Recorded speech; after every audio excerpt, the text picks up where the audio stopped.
Alrighty. Man, I enjoy hearing that, bro. Is it even picking that up? Kinda is, okay. Alright, chat.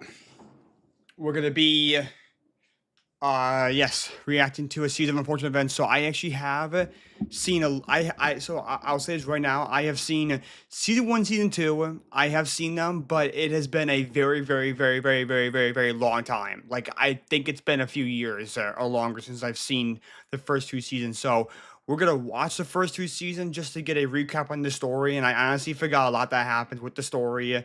Like I know the main characters. You got a brother, sister, and then the main dude, and then a baby, and that's about it. But it's been so long since I've seen the show, and I thought I'd do a reaction to it. And this time, you guys will be able to hear audio. This time, you guys will be able to hear audio. This time, it's not gonna be muted.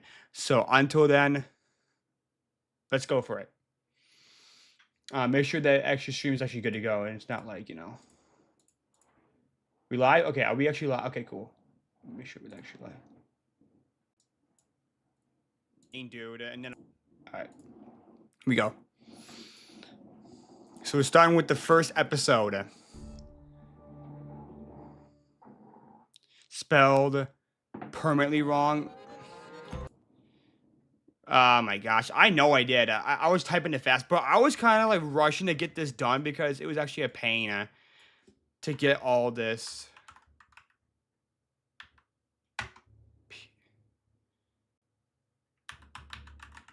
Thank you.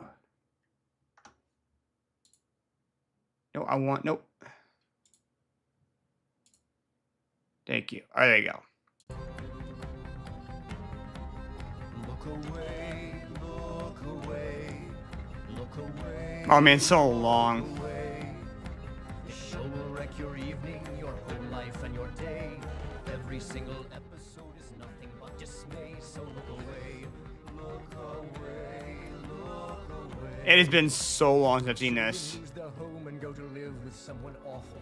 He tries to steal their fortune with a plot that's not quite lawful. It's hard to fathom how the orphans manage to live through it, or how a decent person like yourself would even want to view it. Just look away. Again, it's been so long since I've seen this. So long. That's why I'm getting. That's why I'm gonna get a recap on the first 2 seasons. That's why I'm gonna get a recap. Person should I watch, and they will say, look away, look away, look away, look away, look away, look away, look away, look. How's the volume, chat? How's the volume for it? Hopefully, I don't want it too loud, so it makes you guys can hear me. So hopefully, I have it at a. It's like kind of low, but yeah. Just let me know if it needs to get changed at all. I'm gonna have it different, I guess. Cool. To Beatrice Darling. Okay. Okay, remember this dude. Okay, remember this dude.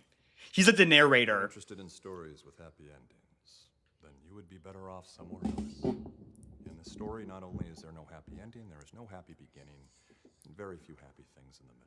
My name is Lemony Snicket. It is my solemn duty to bring to light the sorry history of the Baudelaire children, as it happened so many Baudelaire. The Baudelaire children. You in the Gosh, audience it's been have so no such long. obligation, and I would advise all our viewers to turn away immediately and watch something more pleasant instead.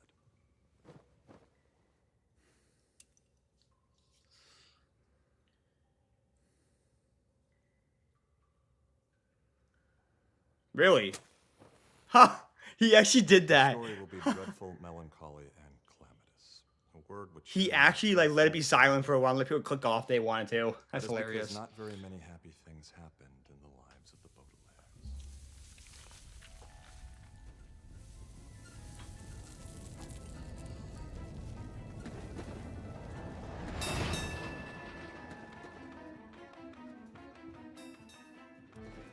Violet, Klaus, and Sunny were intelligent children. Charming and resourceful. They had pleasant facial features, but they were extremely unlucky. Most everything that happened to them was rife with misfortune, misery, and despair. I'm sorry to tell you this.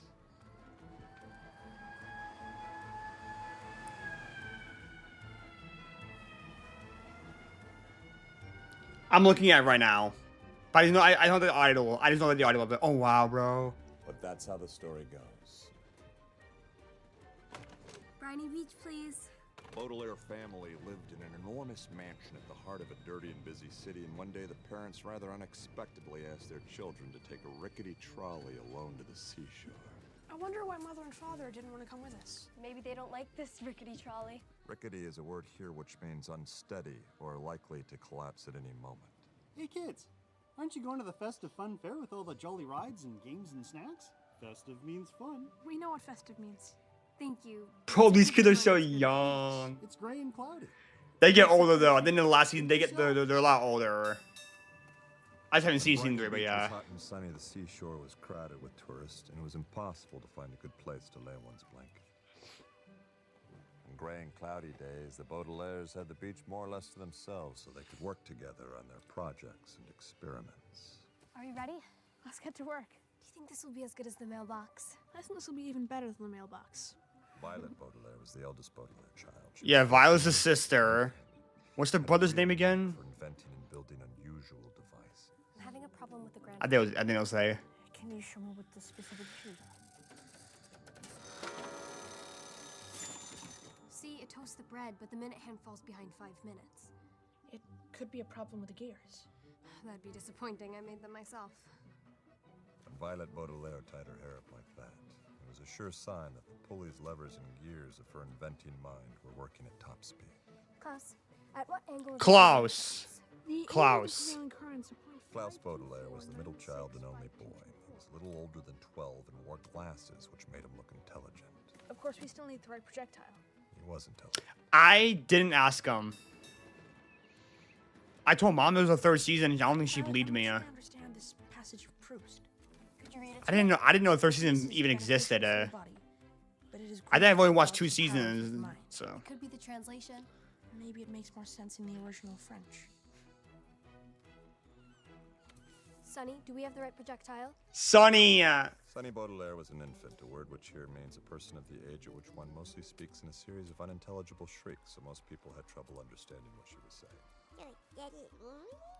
Could you find out, Rod? That's not.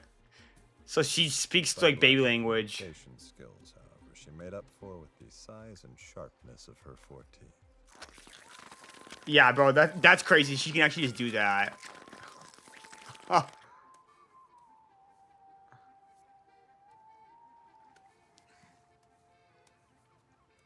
That's perfect, Sonny. Thank you.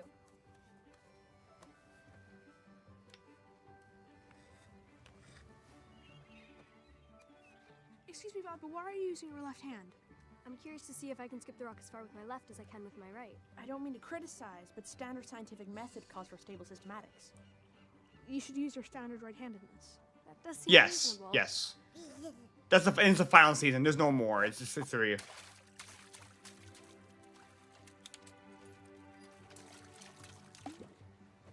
Klaus, what's that thing Einstein said? The most beautiful thing we can experience is the mysterious. It is the source of all true art and science. And what's that thing James Brown said? I got something that makes me want to shout. I've got something that tells me what it's all about.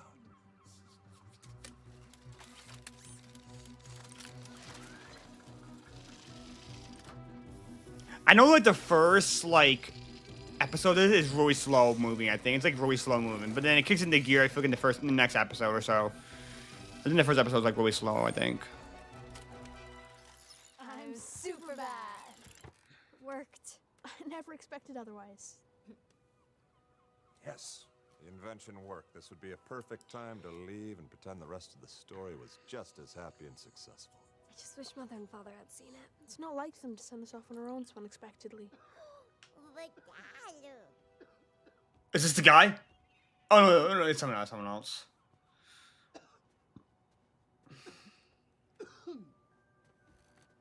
Certainly, I wish I could go back and change the history of the Baudelaires at this very moment, rather than the descent into misery, tribulation, and dire inconvenience, which will occur shortly. It only seems scary because of all the mist. Oh, bro, this is a guy that costs so much. What's he doing here? He costs so much, bro. He keeps like a thing in his pocket and everything. How do I have a good memory of this so well? I have a good memory of this so What do you well. do? How do you do? How are you? Fine, thank you. It's a nice day. It is a nice day. I have It is some not a very nice good day. It's news cloudy for out. What are you you. talking about? Your parents have perished in a terrible fire.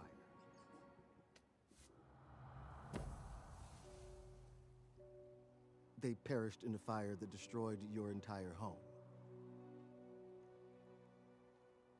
I'm very, very sorry to have to tell you this. How did that happen? Pierce.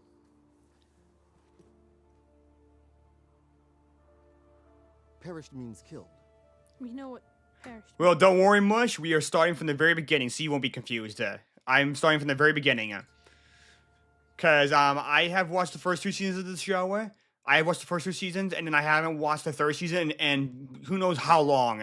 So we're getting a refresher watching the first 2 seasons all over again. So it's new for both of us. I'm getting a refresher on this. I haven't seen this in so long. Months of research and years crying myself to sleep, trying to discover the precise cause of the Baudelaire fire.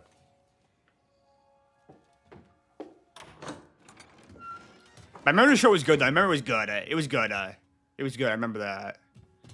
So you had their parents, Klaus and Violet's parents, they burned in a fire. All my associates and I have managed to learn is that neither the official fire department nor the volunteer fire department arrived in time to stop the blaze, and within moments the entire Baudelaire mansion was engulfed in flames.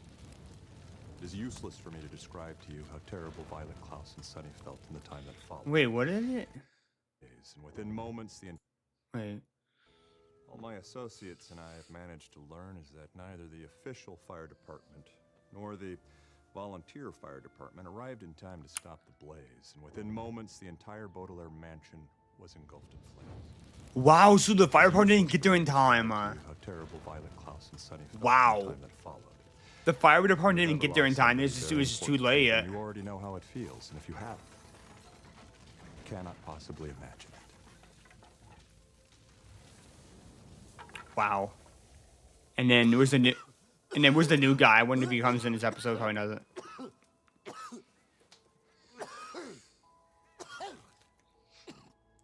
This guy costs so much, bro. I've never been through anything like this myself, but I can imagine just how you feel. I did think you'd want to see what remains of your home, even though it is more or less. It's all gone. I just want to assure you, Baudelaires, that you have Absolutely nothing. Absolutely nothing. to worry about. What do we do?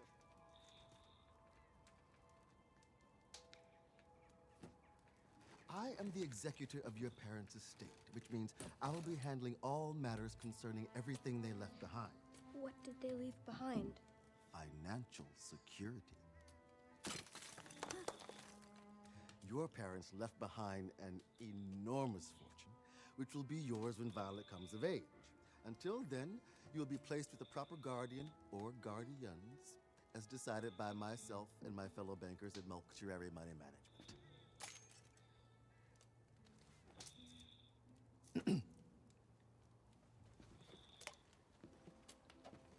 Okay, I'm actually genuinely curious. I wonder in the 3rd season if we're gonna get the answer. That's the thing I'm wondering. We better get the answer in season 3. I know we did in season 2. I know we didn't. But maybe, I don't know. Again, I haven't seen season 2 in so long either. I don't know, bro. Guess we'll have to find out. I hope we get the answer, though. I hope we do. Bye, Baudelaires. One answer, how they die. Like... Actually, no, maybe not. Actually, you know, why do I said that? Like, what their names were. I don't know what their names were. I don't. Did we ever get their names? There's them looking at their house one last time. I wonder if we're gonna get their names. Find your designated guardian, you'll stay with my family. That's not so bad, is it, Baudelaires? I'm sure you'll become fast friends with Edgar and Albert. It's a raven. It's a crow. It's a raven. Oh yeah. I was gonna ask, how did the heck did they not? How come they weren't able to get out? How come they weren't able to get out? Actually, yeah. How come they weren't able to get out of the house? Boiled chicken. And we have boiled Anyway, let me chicken stop and pausing. blanched string beans. What does blanch mean? It means boiled. Nobody asked you. Now, son. No, my darling, Albert is right. Nobody asked the Baudelaires. But honey, look. I remember her, bro. Maybe not in front of the children. But I thought it would cheer them up, the little gloomy Gusses. I had my star reporter write an article for the front page so that everyone will know your home was destroyed and you're orphans now. The front page. Some people wait a lifetime for that. And darling, look, you're mentioned too.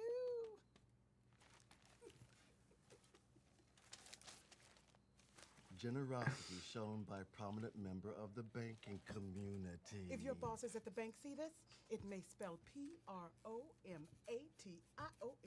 Promotion? Promotion. No, that's not how you spell promotion. Promotion. P-R-O-M. P-R-R. Honey, P-R-R. Listen to what I'm saying before you start speaking. I'm sorry, darling. P-R-O. Yes. Feel very hungry. Promotion. May we go to our rooms? Rooms. Good night, Edgar. Good night, Albert. Good night, Albert. Good night, Edgar. And good night, guests. You must feel terrible. And you must miss your parents very much. We do. That looks awful. Say it. Oh my gosh, that sleeping so. Oh my. Parents very much. Oh my gosh. That's going to make a wonderful headline. Oh my. Good night, Baudelaires. Remember, our home is your home. But don't touch anything. Oh gosh. How'd you do it? Do what? Set the fire. They didn't set it.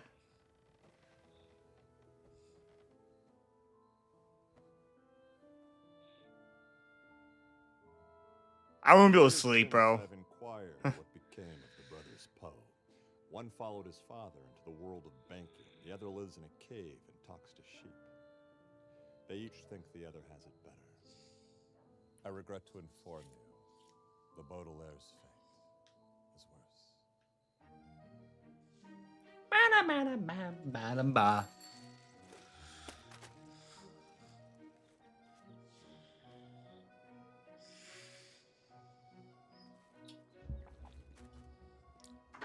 Chop, chop, Baudelaires. Now that I've found you a suitable guardian, I'm going to take you to your new home before banking hours begin. What's up, enough?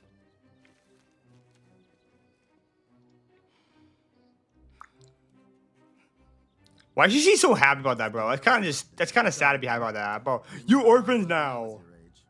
We're all different ages. Well, I should think that at least a fraction of your unhappiness will turn to excitement when you meet this man. I know he's certainly very... Oh, is this the guy? Is this the guy? ...as an actor, so you know his excitement is genuine. His name is... Count Olaf. Count Olaf. He's either, let's Oh, say, man. third cousin fourth time removed, or your fourth cousin 3 times removed. In any case, he's removed. Still, he's only 3 miles away, and your parents' will was very specific about you being raised by your closest living relative. Does he really think that's what closest living relative means? Mr. Poe, if he lives so close by, why didn't our parents ever invite him over?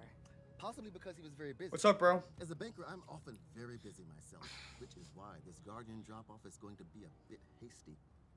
Hasty means quickly because I'm due at the bank soon. We know what hasty means.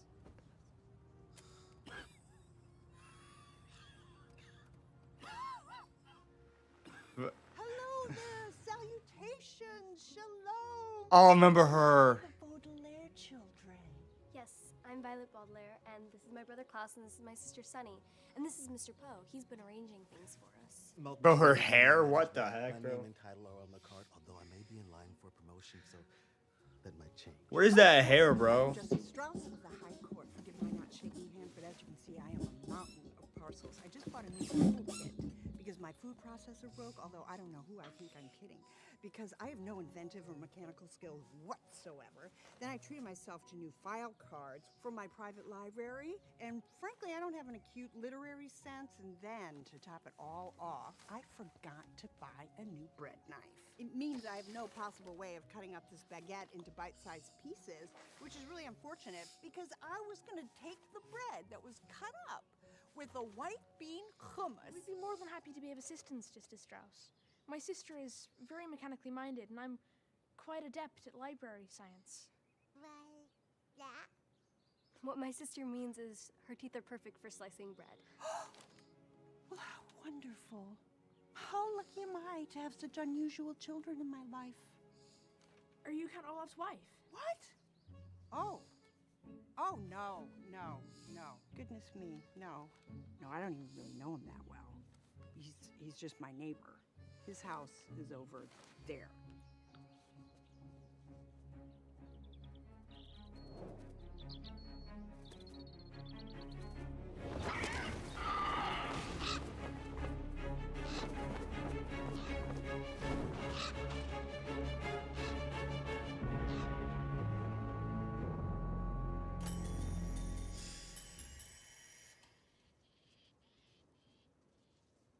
That's strange. He said specifically he was waiting very eagerly to get his hands on you. Oh. This is gonna go well. Look how bad the house is. No.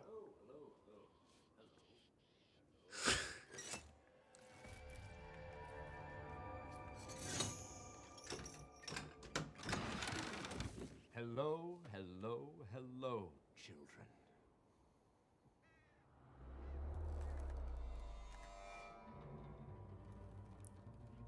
I am Count Olaf, the renowned actor and your new guardian.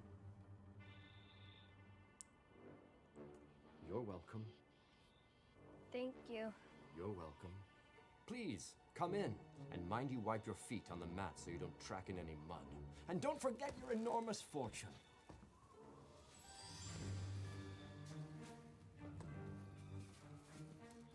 Welcome to my humble home, orphans.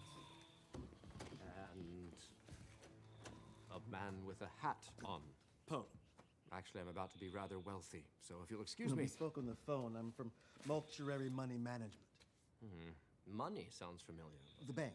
I'm from the bank. Ah, yes, the bank. Well, welcome to my humble home. It does seem to need a little work. Yeah, it does. Well, I realize it's not as fancy as the Baudelaire mansion. But perhaps children with a bit of your money will be able to fix it up, make it nicer. No. Baudelaire fortune is not to be used for such matters. The Baudelaire will is very specific as to how the children are to be raised in case of an unfortunate event. Ah, yes, the fire. They're to be raised by their closest relative. That is I, Count Olaf. And every cent of the Baudelaire fortune is locked up until Violet comes of age. Which one is Violet? The eldest. All right, then. Well, I hope I can prove myself to be the father you never had. We had a father. Yes, I know. And a mother. Remarkable woman. Flammable. So, Poe, do I need to sign for them or something? What? No. Well, then, as we say in the theater, exit stage right. Goodbye, Violet. Goodbye, Klaus. Goodbye, Sonny. I hope you'll be happy here. I'll still check in on you occasionally, and if you need anything or have any questions, you can always reach me. Bye.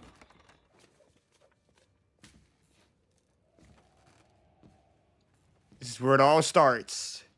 Well, children, before I give you a tour of your new home, aren't you going to say, how do you do to your new guardian? How do you do? How do I do? Better and better, Baudelaire's. Better and better. The dreadful villainy of this vile fiend has haunted me since I first met him as a young man. And every night, when I continue my work on the Baudelaire case, I find myself weeping, thinking of his utter wickedness and severe lack of theatrical talent. Do you know what this is? It looks like a list. Wrong! It's a list. A list of chores. Rich brats like you are probably spoiled rotten and have never done a chore in your life. Actually, we often help around the house. Really? Did you help around the house? That's great. Well, welcome to your lucky life. Come with me, and I'll show you the delightful features of your home.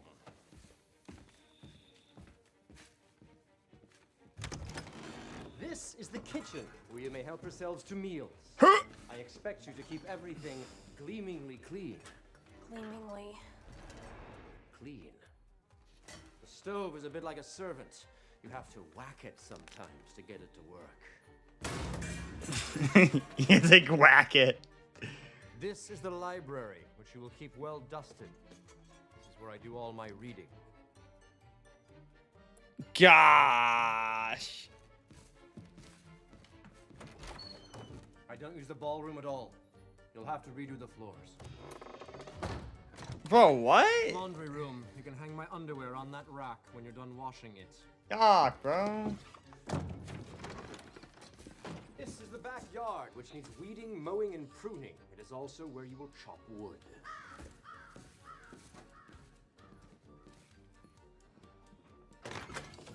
Bathroom number 7, the only one you are allowed to use. It has all the usual amenities, though the management regrets to inform me that the shampoo is not tear-free. If anything, it encourages tears. Rats bite. And this is where you will sleep, orphans. Out of all the numerous bedrooms in this enormous mansion, I have chose this one for your safety and comfort. There's only one bed. As you can see, I have provided at no cost to you this complimentary pile of rocks. What? What kind of a guardian are you, Olaf? Thoughts? Thoughts? First of all, First impressions are often wrong. Very true. For example, your first impression of me may be that I am a terrible person. But in time, Baudelaires, I hope you'll come to realize you haven't the faintest idea.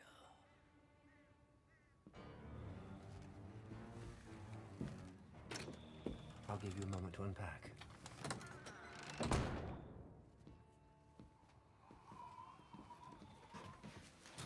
Okay, Sonny, he's gone. he was horrible. Did you see the tattoo on his ankle? Tattoo is just a decorative pigment on skin. It's not a sign of a wicked person. Unless it's on a wicked person. How could our parents put us here? It's just a mistake. It'll get sorted out. Until then, we'll make this our home. Mother used to say home is where you hang your hat. We don't have any hats. Just rocks.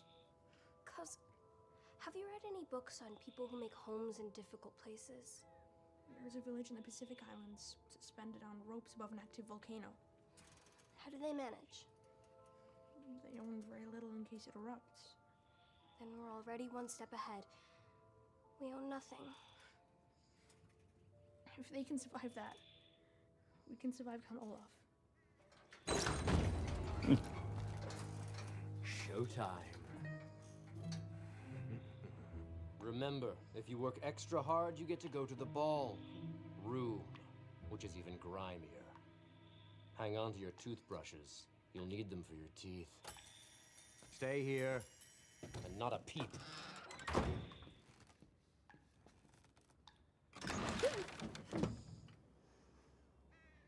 You're a little old for a Girl Scout. I'm Justice Strauss. Doesn't ring a bell. I'm your neighbor. I live across the street. You've done something different to your hair. May I come in? Is this about the children? I apologize for the noise. I told them to cry using their inside voices. What? Hmm? I just thought I'd stop by and see how they're doing. I know it's a little soon, but I'm about to become very busy with a difficult case in the High Court. I'm not supposed to talk about it, but I can tell you that it involved an illegal use of someone's credit card and a poisonous plant. I made them this lamb. How neighborly. I don't mean to seem like a lonely woman who's overinvested in the lives of someone else's children. You do have that aura. Perhaps You do have that aura. Huh? Now is not a good time. They're in one of their moods. Olaf said aura. That's actually the first. Children, Justice Strauss. Me? Oh, no. No, I always hoped I would. But I'm married to the law, and you can't very well have book babies. Now, can you? Well, you Book dodged a babies. bullet. Let me tell you, those children are monsters. I open my home to them, and all they do is complain. The bathroom is filthy. The It rack is. noisy. It the is. bed is cramped. Yes. I think living in a mansion has spoiled them. Well, they did just lose their... Did you say bed? I meant bed as in more than one bed, obviously. The No. plural of bed is bed. No. I would No. know I live alone. Liar. Lying. At least give them the lamb. I made my own mint jelly, and... Bro is lying so hard out of his face right now, Ask bro. them if they'd like to see me. Fine. But wait here for your own safety. They tend to throw things. He's gonna throw, isn't he? You missed a spot.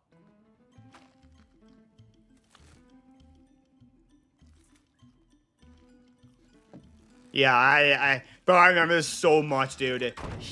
Oh my gosh, Count Olaf's the worst, dude. He's the worst, bro.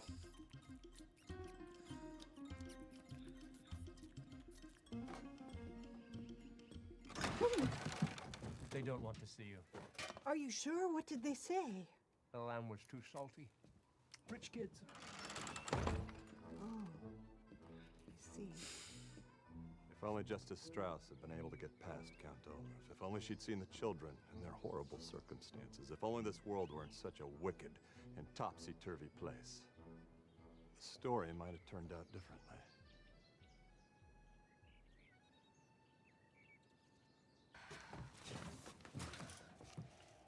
I never want to use a toothbrush again. Why aren't you cleaning? My list was very specific. We finished it.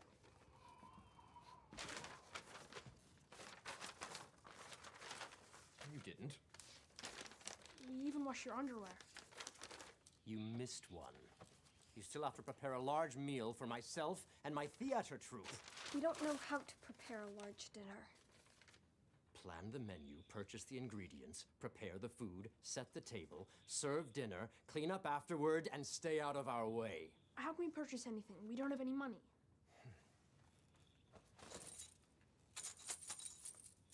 Do you know what that is? Something greasy. Money. Hard-earned money. The most important substance on Earth, besides applause and lip balm. Since the bossy banker won't let us use any of your parents' enormous fortune, I am now forced to cough up my own earnings from theatrical performances and the occasional bit of consulting work. Now, quick, get a move on. The troupe will be here at 7, and in the meantime, I will be up in... Can you guess? Your secret tower room? Wrong! My secret tower room, which you are forbidden to go into. Understood? Forbidden! Forbidden. That's... yes!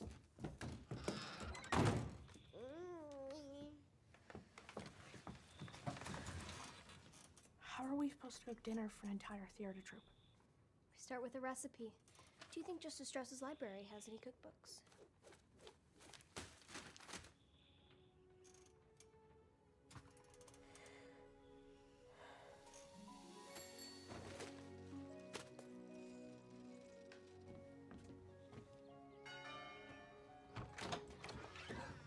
Baudelaire's. I wasn't expecting to see you. We meant to come sooner. We've been cleaning. Yes, Count Olaf told me you were very particular about that. I hope you appreciate how much he's doing for you. I wouldn't say much. Well, perhaps not compared to what you're used to. What can I do for you? Actually, Justice Strauss, we really need your help. You do? My sisters and I were wondering Wondering what? if we might use your library. If you might use my library. Is there any book you're looking for in particular?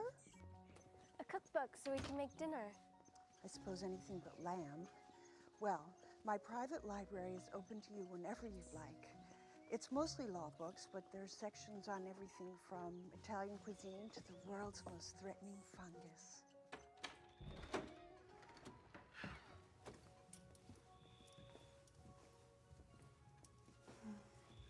I suppose it's not as nice as the libraries you're used to, but...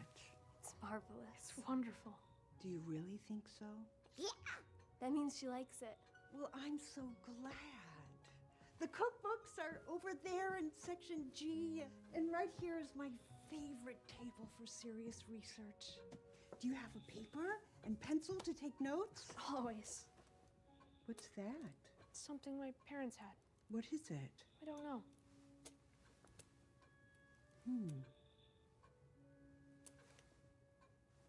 Something, Klaus Baudelaire, is ringing a very faint bell.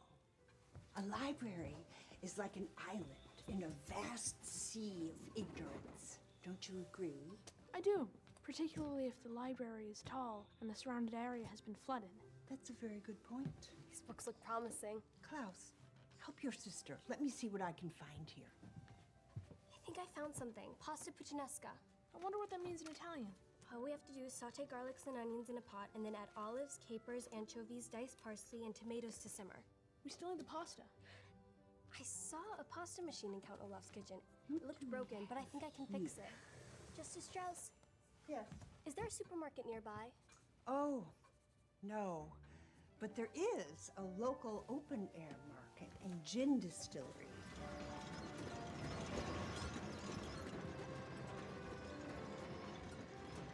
Thanks again for taking us. I don't know what we would have done without you. Oh, you're resourceful children. I dare say you would have thought of something. I think it's nice that you're cooking dinner for Count Olaf and your new theatrical family. I had dreams of becoming an actress, you know. An actress and a mother, instead of ending up as a world-renowned member of the judiciary and in a series of strained platonic relationships. Oh, there's her stuff.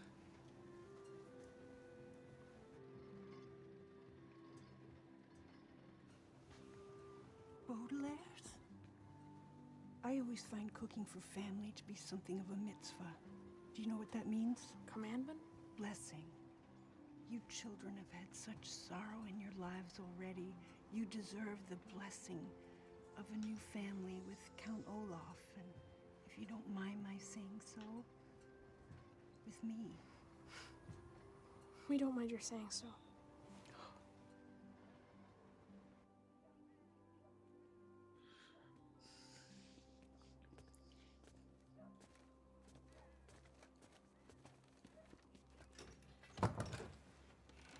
They're actually lying though, straight up. What's that thing James Brown said? I feel good. And a one, and a two, and a... It's the count, it's the count, it's the count. It's the count. Oh my gosh. Who else has such robust good looks in such a large amount? I'm Wow, the memories are coming back. It's the count, it's the count, it's the count. It's the count, it's the count, it's the count. The C is for courageous, just another word for brave. Oh my God, what a very handsome knave. Unbelievable good looks and brains and heart. For the knowledge, because I'm very, very smart. T for the talent, which is such a crucial factor when you're handsome and good looking and the world's greatest actor.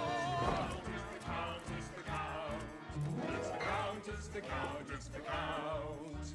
Who else has such robust good looks in such a large amount? I'm handsome and I'm talented and love your bank account. Ha! It's the count, it's the count, it's the count. It's the count, it's the count. It's the count.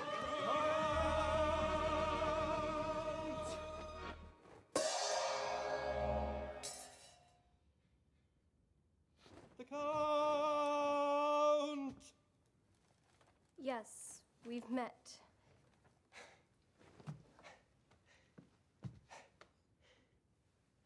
Orphans. This is my theater troupe. Hi. Hello. And as anyone in the theater knows, after a grand entrance, the audience is supposed to applaud.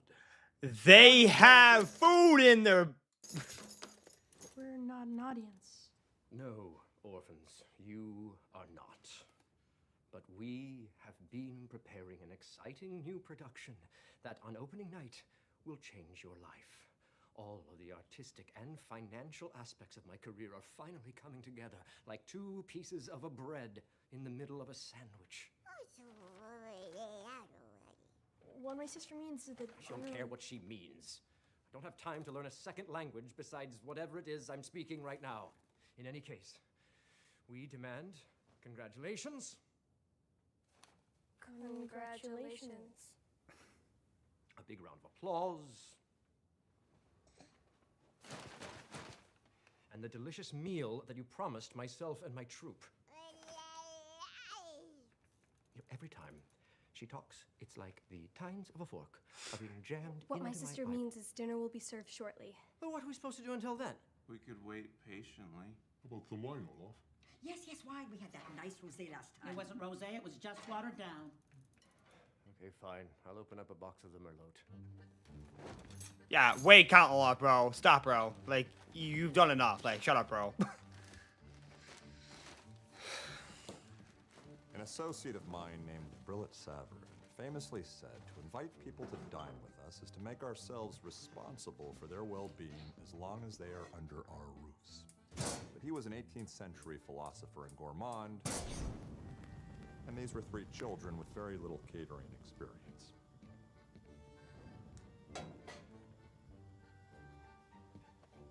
Nevertheless, the Baudelaire orphans snapped into action. Pasta maker reminds me of the one built by Thomas Jefferson. Will it work? It will now. I wonder if Count Olaf's troupe will enjoy this meal. Mother said that actors will eat anything. I've seen them perform. Would you call them actors? They're all as talented as Count Olaf. While they waited for the pasta to boil, Violet sautéed the garlic and washed and chopped the anchovies. Klaus peeled the tomatoes and pitted the olives, and Sunny banged on a pot with a wooden spoon singing a rather repetitive song she had written herself. By the time it was time for the youngest Baudelaire to chop the parsley with her teeth, all three children felt less miserable than they had since they first came to Count Olaf's. I think Dad would be proud of this sauce. And I think Mom would be proud of how you made your own pasta. Maybe we can make this our home after all. Remember what Father said when he burnt the quesadillas? Yeah. Better than nothing. No, I'm kidding. At times like these, surrounded by colleagues and cohorts, gathered in fellowship for the purpose of plotting theater, there's an eternal question that always springs to mind. When are we going to eat? How about you shut up, Count Olaf, bro? Dinner is served. Wow, that was quick. And it smells delicious. I mean, as I was saying before the help interrupted, there is no I in acting. No selfish urges, no arrogance, no ego, no vanity, no dangerous overabundance of inflated self-regard.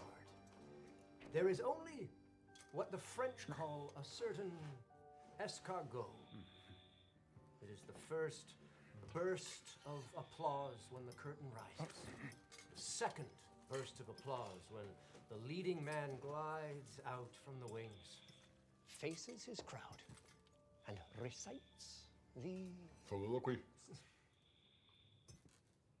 That's it.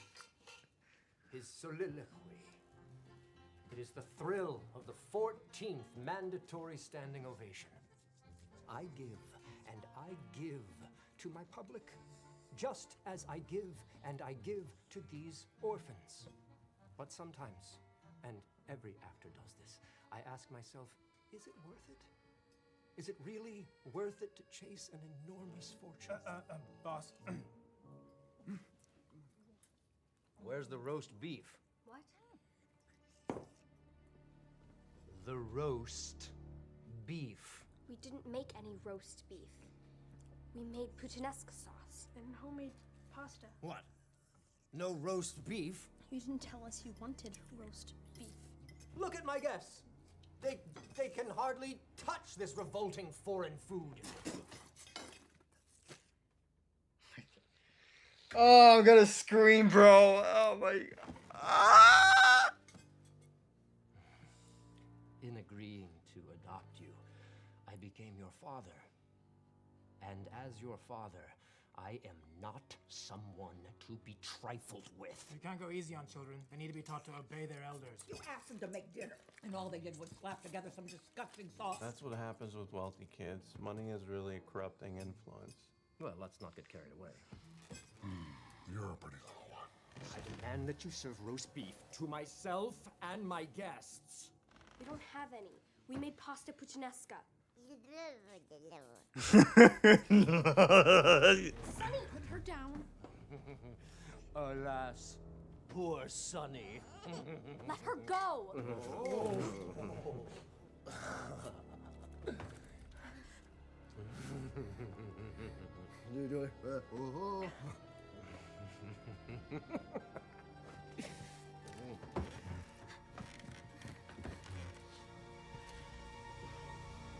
This table's a mess.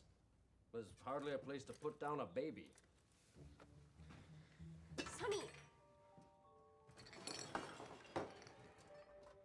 We're leaving for rehearsals. But the baby said there was chocolate pudding. You children are to clean the table and wash the dishes and polish the silver and rinse out all the wine bottles for recycling, and then you are to go straight to your beds. You mean our bed? You've only provided us with one bed. Let's go. I love Klaus so much, bro. He literally is like speaking what I want to speak into this guy's head, bro. Another bed. Tomorrow, you may go into town and purchase one. You know perfectly well we haven't any money. Of course you do.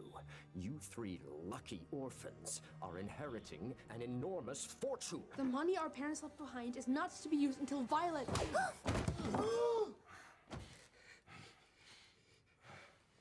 I do not remember that happening. Oh my gosh. The theater awaits.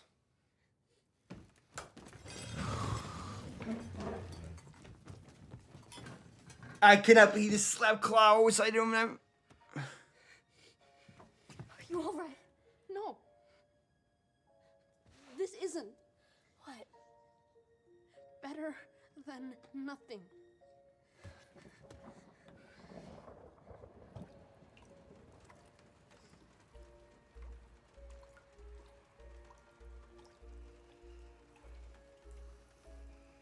There are many, many things that are better than nothing. A home-cooked meal is better than nothing. A roof over one's head is better than nothing. And a place to sleep, even if the bed is very small and the blanket damp with tears, is better than nothing.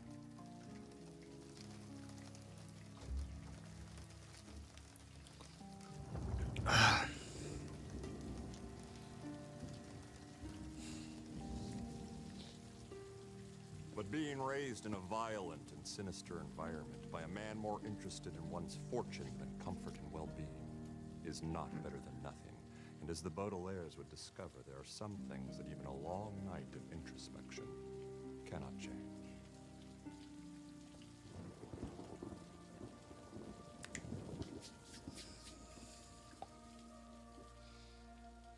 Bro, I swear she's the key to, bro. I think she's the key to like everything, bro. Whatever her name is, I forgot.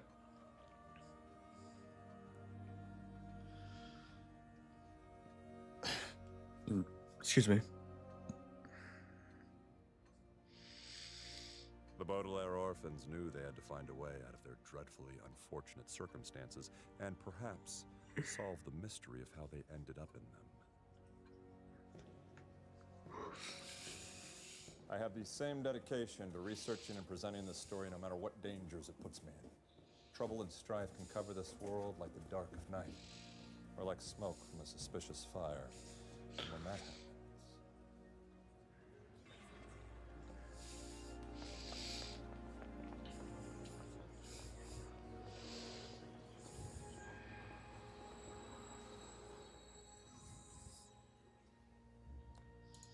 All good, true, and decent people know that it's time to volunteer.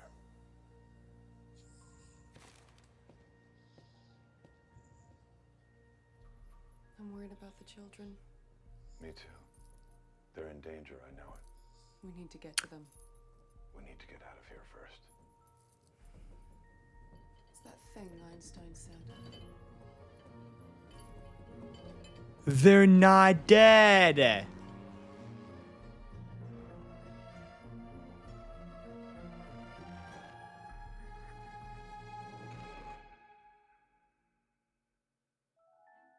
Bro. Okay. Watch one more episode and then I gotta call it. Look away, look away, look away, look away. The show will wreck your evening, your whole life and your day. Every single episode is nothing but dismay. So I think. Look away, Oh, I know it's for, bro. I'm in. 3 children lose their home and go to live with someone awful. He tries to steal their fortune with a plot that's not quite lawful. It's hard to fathom how the orphans manage to live through it, or how a decent person like yourself would even want to view it. Just look away, look away. There's nothing but horror and inconvenience on the way. Ask any stable person, should I watch, and they will say, look away. Look away. Look away, look away, look away, look away, look away, look away, look away. I'm on this episode. Hour. I don't know. We'll see. About it getting part 2.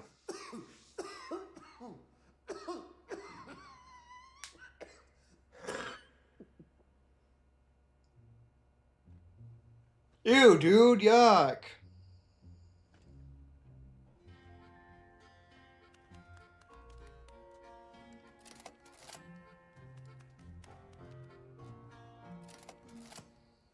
Jacqueline, could you bring the Baudelaire file in here, please?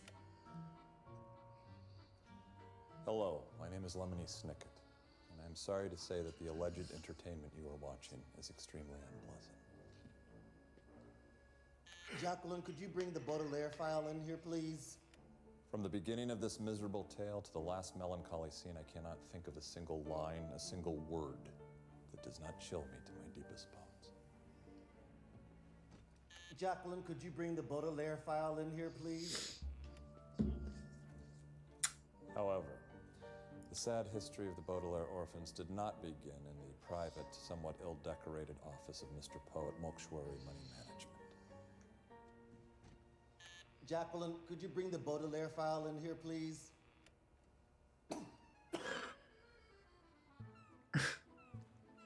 Nor does their story begin on this gray and cloudy morning at Briny Beach, where the Baudelaire children, Violet, Klaus, and Sonny, receive terrible news. Your parents have perished in a terrible fire. In fact, the tale of the Baudelaire orphans begins long before the fire, which left the children with practically nothing to their names. Their story begins before their brief and unpleasant stay with the Poe family. It begins before the children meet Justice Strauss, a nice lady who, unfortunately, is not their guardian.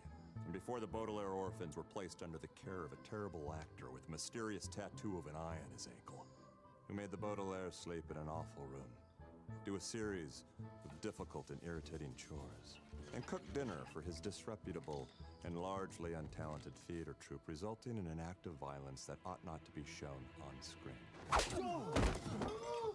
Why, you may ask? Why did the Baudelaire orphans suffer through this series of unfortunate events? How did the resourceful and intelligent children of kindly and attentive parents end up in the care of Count Olaf? That answer, at least, could be found shortly after the fire that claimed the Baudelaire home. Inside the private, somewhat ill-decorated office of Mr. Poe at Mokshuari Money Management. Jacqueline, my could you feet. bring the Baudelaire file in here, please?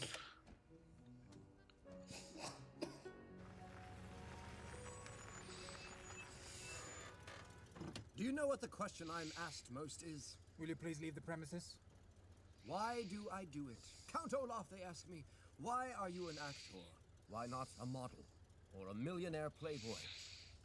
Why respond to the siren song that the Spanish call El Theater? For fame and fortune. No. For standing ovation. No. For the costumes. Where are the costumes?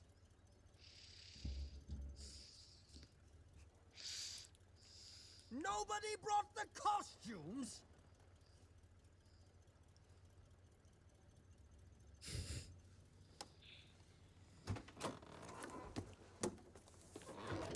Stay in the car. Can we listen to the radio? No.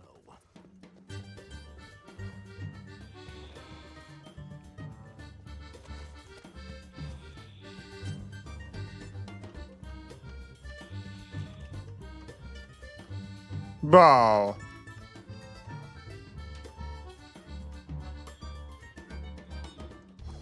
Wow, we've got to reach them. Dude. Oh, keep trying. Yes, it's an emergency. I'm keeping an eye on things best I can, but... Let me call you back. I have an appointment. Name?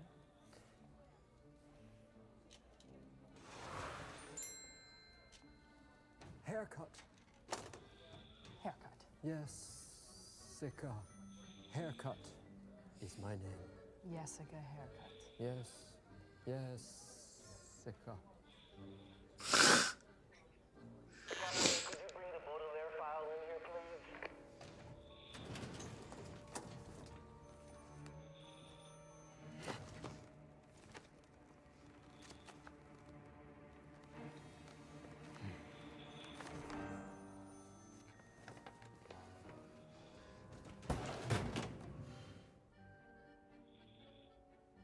There are many police inspectors, concerned citizens, and television executives who have expressed confusion as to how the Baudelaire orphans ended up in Count Olaf's so-called care. The scene you see behind me is called a flashback. That is a word which here means taken place during the events of the last episode, shortly after the Baudelaire fire and during the Baudelaire children's unfortunate stay with the Poe family. I present it to you now in the hopes that the police inspectors, concerned citizens, and television executives might finally leave me alone. Hello, banker man. The Baudelaire fire is precisely why I'm here. File, not fire. I said file. Allow me to introduce myself, because, as you can see from my mold, we've never met before. As you can see from my coat, hat, and ascot, I am here on business. And as you can see from my sunglasses, it's bright out. I am here to consult with you on the Baudelaire will, for which I understand you are the executioner. Executor. Person who controls people's fortunes after a terrible fire has just happened. My name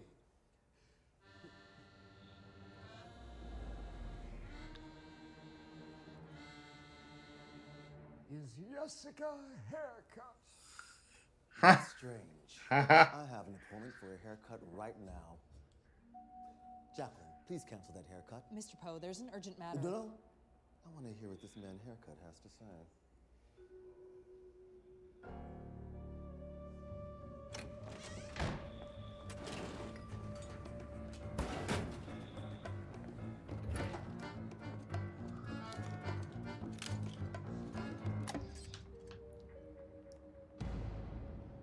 I'd like to make a withdrawal. Well, I don't know, Mr. Count. Count? On me to tell you my name, which is Mr. Jessica Haircut. Yo, Mr. Haircut, the Baudelaire will states very clearly what is to happen in the event of the untimely deaths of Mr. and Mrs. Baudelaire. They are to be raised by their closest living relative, who appears to be a renowned scientist by the name of... It is one thing to listen to science, Mr. Bankerman. Poe? It is another to listen to the advice of a consultant. And in my important, actual consulting expertise business, the phrase closest living relative can mean only one thing. Whoever lives nearby. Really? You think so? I would stake my fortune on it, or my name's not whatever it is I told you it was. Well, in that case, we're going to need a map of the city. I think the person nearest the Baudelaires is renowned actor and handsome man, Count Olaf. Count? Never heard of him. He's been favorably mentioned in theatrical reviews in several small magazines. His name is pronounced Count Olaf. And if I'm not mistaken, he lives right here. Is that really the closest? Yes, absolutely, for sure. Jacqueline, can you please bring in a very large ruler?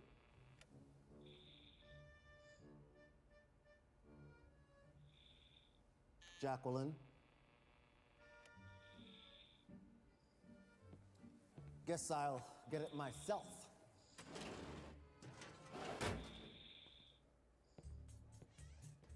These events at Mortuary Money Management resulted in unfortunate events far and near. From a woman trapped in a remote park. You'll never get away with this. I already did get away with it. Dang. Three orphans in horrifying circumstances as our story resumes. Put some elbow grease into it. Mr. Poe must have made a horrible mistake when he took us here. There's no way our parents would want us in Count Olaf's care, if we can even call it that. As soon as Count Olaf's back is turned, we need to leave this house. I'd rather take my chances on the streets than stay here any longer. Who knows what would happen to us on the street? At least here we have a roof over our head. I wish our parents' money could be used now instead of when you come of age. Then we could buy a castle and live in it with armed guards patrolling the outside to keep out Count Olaf and his troop. A large inventing studio. And the library. Hurry up, orphans. There's reupholstering to be done. Justice Strauss said her home was always open to us. She said her legal library was always open to us. It's not the same thing. Mr. Poe did say we could contact him if we had any questions. We don't really have a question, we have a complaint. Can I warm that up for you? And also give you some very bad news? What is it? It's that secretary. Not here.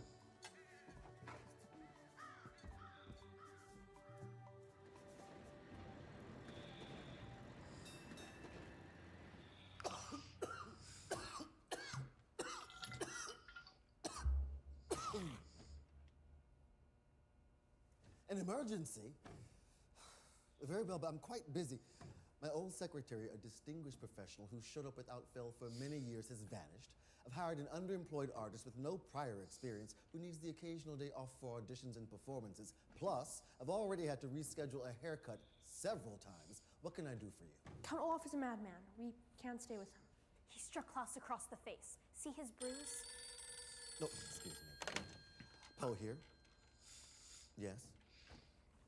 Yes. Yes. Yes. Yes. Absolutely not. Thank you. I'm sorry, what were we talking about? Oh, yes, Count Olaf. I'm sorry you don't have a good first impression of him. He only provided us with one bed. He makes us do a great many difficult chores. Excuse me. Poe here. 7. 7. 7. 7. Anything but 7. You're welcome. Sure. Everyone at some time in their life wishes they were being raised by people different than the ones who are raising you.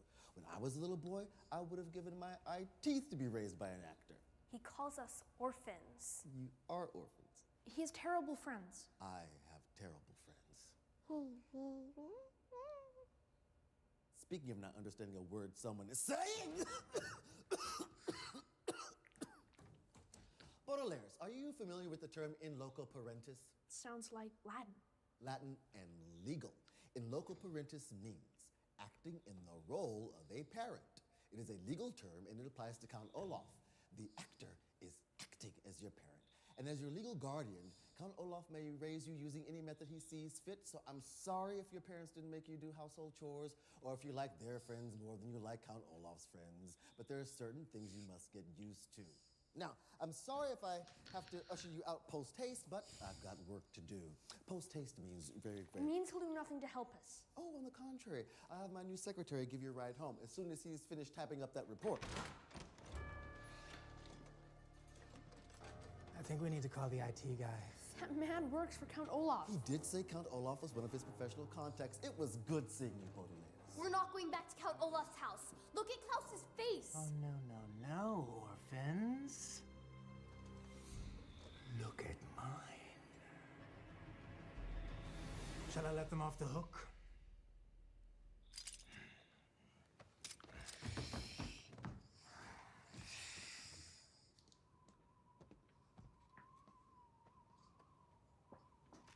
I spent all morning making these cupcakes for you. Thank you. Aren't raspberries delicious? They were my favorite berry when I was your age. But we're all different ages.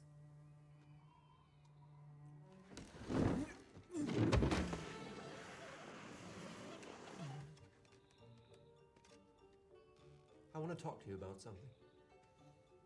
I recently received a call from Mr. Poe. Is that so? Sorry Mr. Poe bothered you. I'm glad he did, because I want you three children to feel more at home here now that I am your father. As you know, I have been working hard with my theater troupe, and I'm afraid I may have acted a bit standoffish. The word standoffish is a wonderful one, but it does not describe Count Olaf's behavior toward the children. Standoffish refers to a person who, for various reasons, is not associating with others.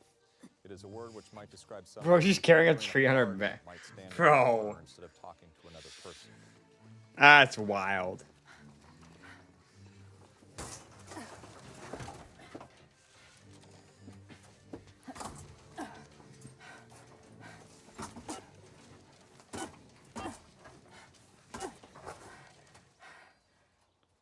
Gustav, Jacqueline here.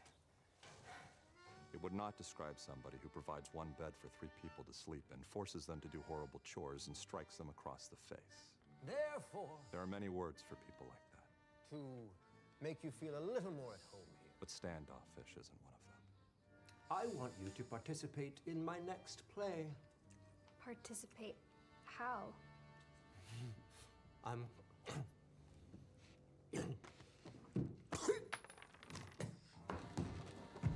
The play is called The Marvelous Marriage, and it's by the great playwright Al Funkut. We will give only one performance this Friday night. It tells the story of a very handsome and good-looking man, played by me. You, Klaus, and you, Sonny, will play 2 cheering people in the crowd. But we're shorter than most adults. Won't that look strange to the audience? You'll be playing 2 midgets. And what will I do? Build the sets? Build the sets. Oh, heavens, no. My sister is very good with tools. A pretty girl like you shouldn't be working backstage. But I'd like to. Sunny, sunny, sunny. Violet? Violet, Violet, Violet. You will be playing the young woman I marry. It's a very important role, although you only have one line. What? I think you know what it is. I don't. No. It's I do. Count Olaf. What did you call me? Father?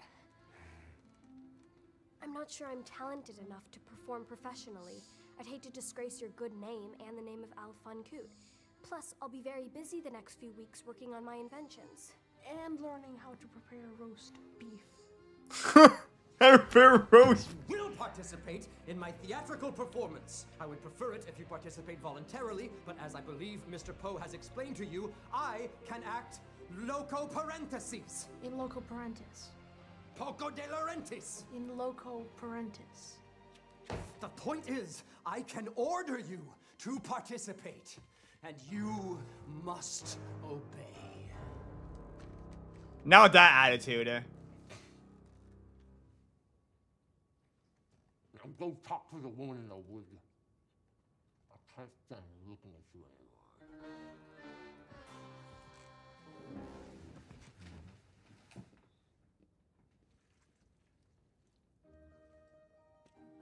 Do you think he was trying to poison us with those raspberries? He ate them all. Besides, Count Olaf is after the fortune we will inherit. Killing us will do him no good. What good would it do to be in a performance of The Marvelous Marriage?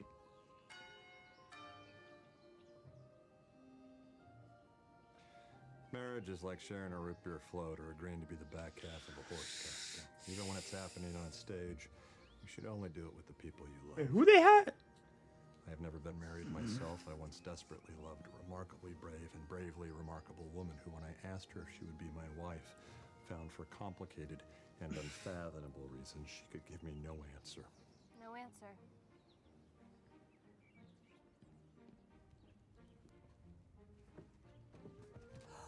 Baudelaires! I'm so Oh, happy her. to see you. Are you here to continue your research? Actually, Justice Strauss, we're here to research something else. Do you have any books on the theater? Ah, the theater. I see you're settling into having an actor for a guardian. I have quite the interest in theater, you know, learning lines and curtsying for the audience and wearing costumes. I would give up every last wig just to wear a costume. Justice Strauss, do you have anything on local ordinances? Ah, local ordinances. Wait, are you sure? Even I don't like reading such books, and I work at the High Court. I'm actually considering a career in law. I find those books quite fascinating. Well, to each his own. There are countless types of books in this world, which makes good sense because there are countless types of people. Sonny, would you like to come with me into the garden while your siblings tackle all this reading? Klaus, what's happened to your face? We were trying to find out.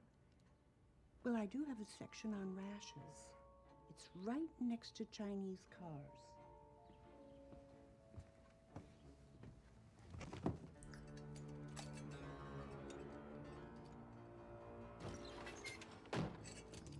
Isn't it beautiful, boss? No, it should be delicate, fetching, and a chiffon train rippling down like... Like a waterfall. Like an open wound. Exactly. Ah, my legs. Here comes Count Olaf, a bit of a show-off. What? Nothing else rhymes with Count Olaf. There are plenty of things that rhyme with Count Olaf.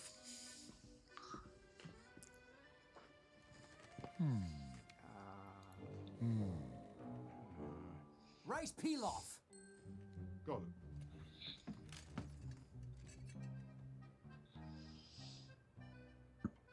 I just think, even in changing context, that marriage is inherently patriarchal construction that is likely to further the hegemonic juggernaut that's problematizing a lot of Nuclear, nudism, general. nugget, And nuptial. got a divorce Uh-oh, gotta go. on the planet. And are you leaving? Justice Strauss, Yes, can I ask you something? certainly. Oh, there we go, sweet girl. Good. Yes, as one legal scholar to another. The only nuptial requirements are a statement of active acquiescence by both participants, utilizing in loco parentis if necessary, and the signing of an explanatory document in the bride's own hand. Does that mean what I think it means? Well, I suppose it depends upon what you think it means. It means you're going to be a star. Count Olaf. Please, call me your guardian actor. Justice Strauss, you are about to find your drab, legal, beagle existence transformed into something mind-blowing and yet extremely classy when you become the exciting new face of the next Count Olaf production. You mean? You have got the star quality necessary for a small walk-on role in Al Funkut's new play. I've wanted to be an actress since I was young, although my drama teacher told me my chances were slim because of my posture, and so I went into the law. But Now you can see it. The curtain rises. Curtain? The audience applauds. Audience! And you walk onto stage dressed as a judge. A judge? It's a very important part, although you won't be listed in the program. You will stand in front of a very handsome man, played by me.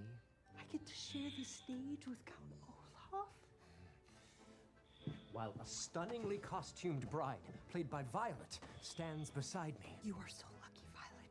All my life I wanted to be a bride, but it seems all the men I meet are intimidated by my law degree or obsessed with model trains. A gorgeous bridal dress of my own design. While you perform the entire wedding ceremony, getting each and every word exactly right, while we sign a document which you shall bring from City Hall for added realism. Justice Strauss, he's up to something. What I am up to is making Justice Strauss's dreams come true. You will suddenly find yourself in the enviable position of being a struggling actress in middle age. It's almost too good to be true. It is. Justice Strauss. Count Olaf is... Count Olaf is welcoming you into his life by making you an important part of this theatrical enterprise. Children, go. Go home. Spend some time with your new father. Is this a joke? Oh my. Carpe diem. Seize the children. Seize the day. I said day. Boss, I have 3 kinds of buttercream icing here for you to sample. One's vanilla, one has a hint of nutmeg, and the other's a little lemony. I told you never to say that word. Take these orphans upstairs to their bedroom. Until Friday. I have no use for them until then. Except to cook dinner? We'll order takeout. I'm gonna find out just what you're up to, Count Olaf. We know you're just trying to steal our parents' fortune. We're gonna prove it. Let me eat cake.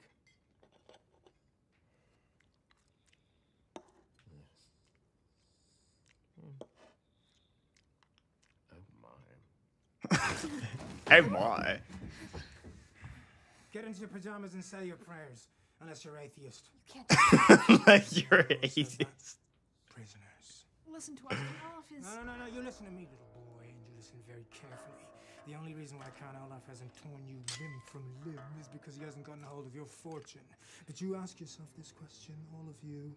What reason would he have to keep you alive after he's got your money? What do you think will happen to you then?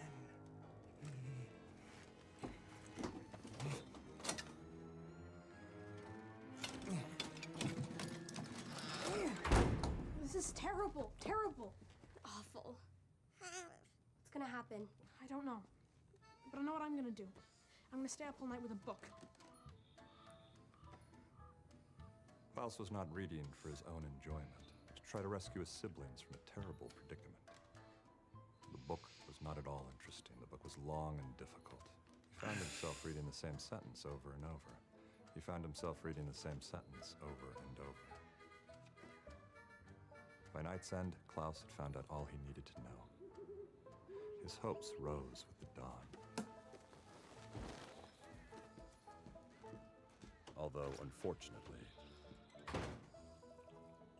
so did Count Olaf.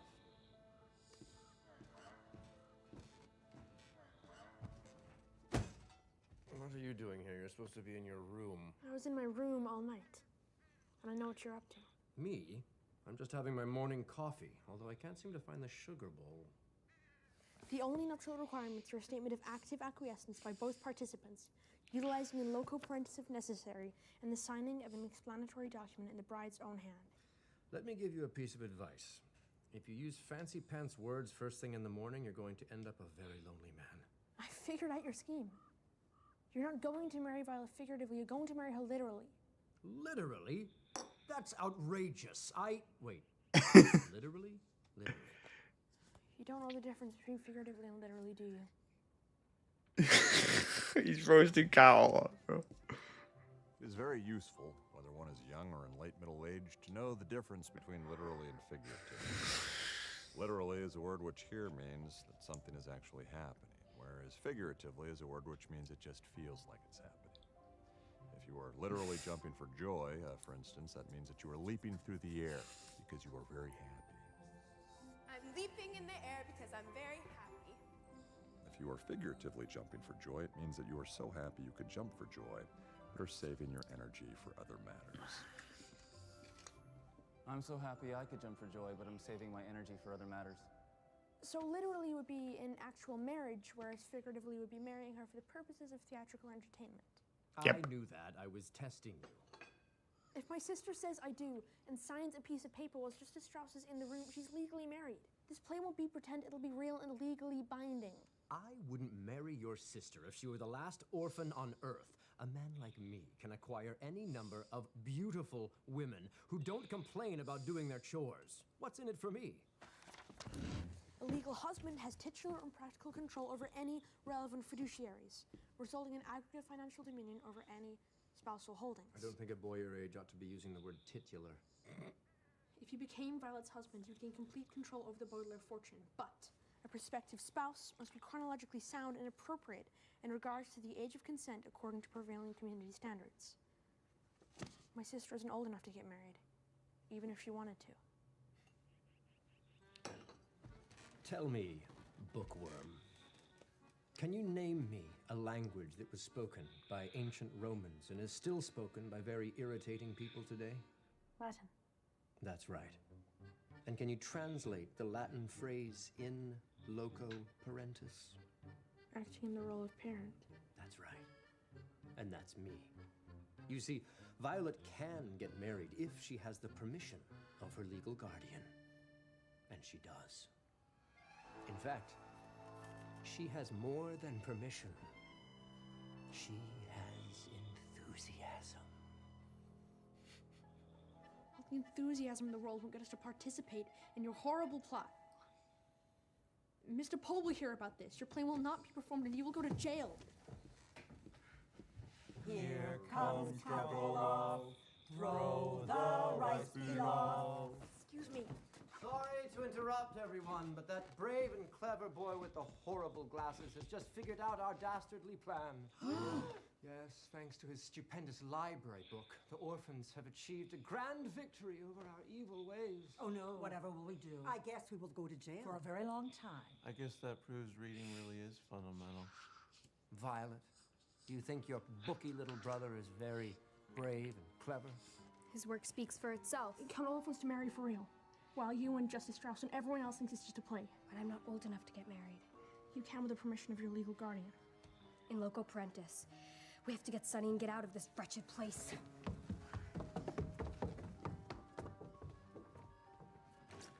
Sunny, wake up! Sunny! Where is she? Where is she indeed? It certainly is so strange to find a child missing and one so small, so helpless. When did you see her last? What have you done with Sunny? Here, Sunny, Sunny. Where are you, girl? Did you hear that? It came from outside.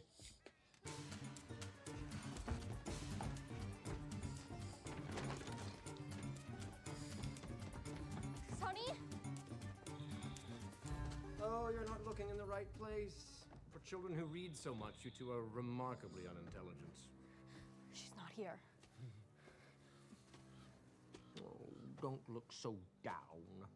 I'd say things are looking up, up, up.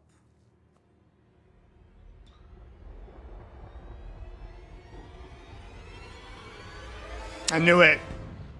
Oh my gosh. Let her go. She's done nothing to you. She's an infant. Well, if you really want me to let her go, I will. But even a stupid brat like you might realize that if I let her go, or more accurately, if I have my comrade let her go. Hi! Sunny might not survive the fall to the ground. That's a 30-foot tower, which is a very long way for a very small person to fall, even when she's inside a cage. But if you insist... No, don't, please. She's just a baby. We'll do anything. Just don't harm her. Anything? Anything? Would you, for instance, consider marrying me during tomorrow night's performance? I would Bro. Ever marry you. Children, your sister is like a stick behind a stubborn mule. My sister's not a stick. Any animal owner will tell you that a stubborn mule will move toward the carrot because it wants the reward of food, and away from the stick because it wants to avoid the punishment of rump pain. Likewise, you will do what I say to avoid the punishment of the loss of your sister, and because you want the reward of a charming husband. Come now. Would it be so terrible to be my bride? To live in my house for the rest of your life? Bro. Lovely girl. No. At the wedding, I wouldn't dispose of you like your brother and sister. Let Sunny go. I will marry you. Mazel tov! I will let Sunny go after tomorrow night's performance. Until then, she will remain in the tower room for safekeeping. That is all. You're a terrible man. I may be a terrible man, but I have concocted a foolproof way of getting your fortune. What have you done?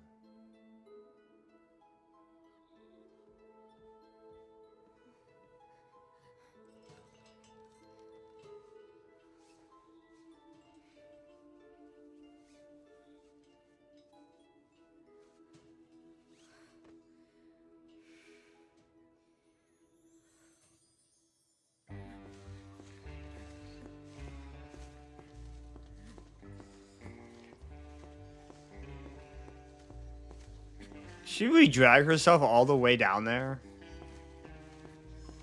She's gotta be freaking tired, bro. I wish I had an inventor here. I was thinking the same thing.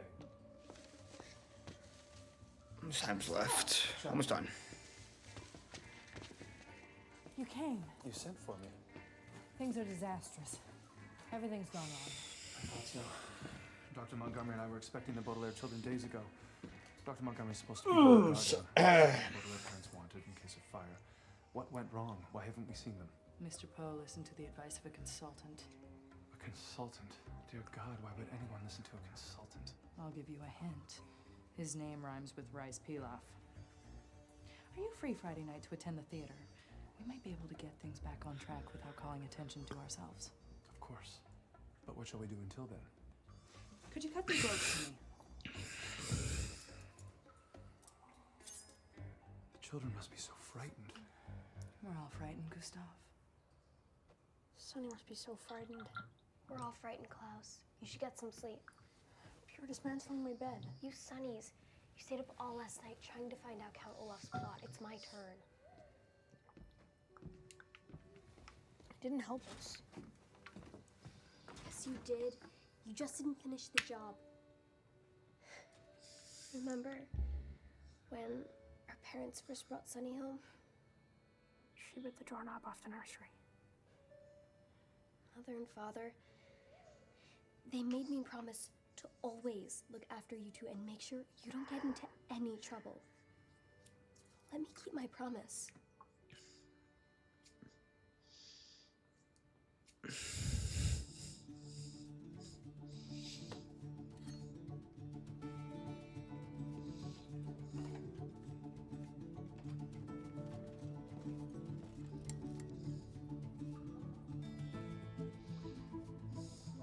Having a brilliant idea isn't as easy as turning on a light. But just as a single bulb can illuminate even the most depressing of rooms, the right idea can shed light on a depressing situation.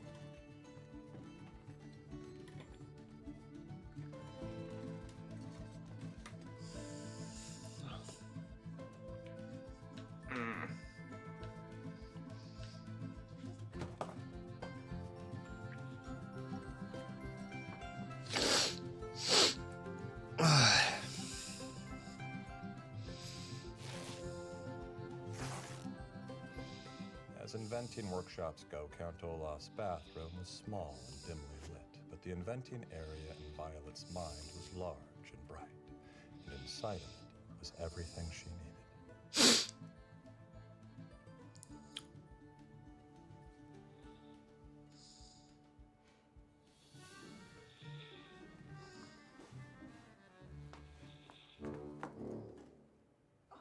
Oh, Olaf, that is perfect. It's so wonderful that in addition to your many talents, you have a marvelous eye for fashion. Without being a sissy. Without being a sissy. What was that? I think what's his name is shaving. Right. Tell me if this is too much. Baby's breath. I thought you were marrying the older one. No. No, sprigs of baby's breath in Violet's hair. Oh.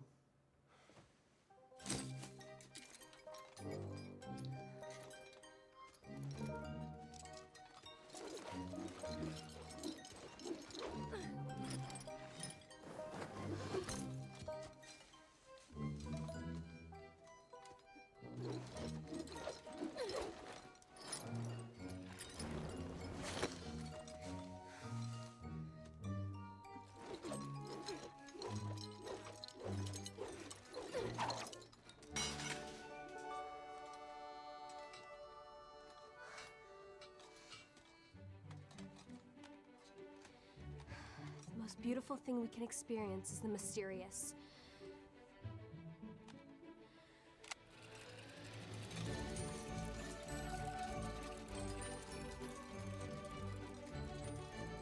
It is the source of all true art and science.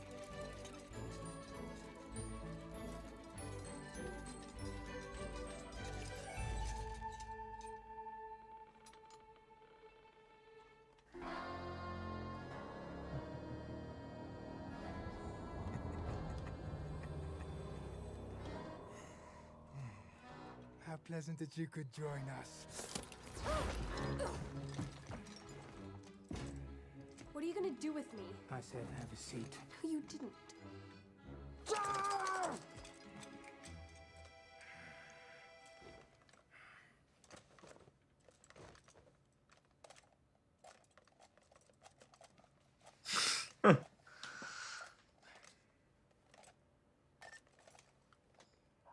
Boss, it's me.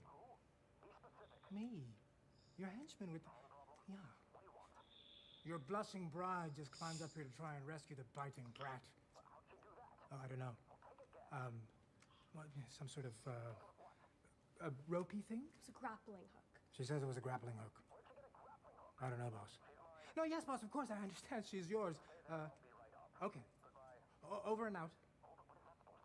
Over and out? Oh, I mean, I think it's kind of a walkie-talkie slang for goodbye. So, I'm sorry. Okay, fine, yeah. Goodbye. Count Olaf is very displeased with his bride. I'm not his bride. Oh, very soon you will be.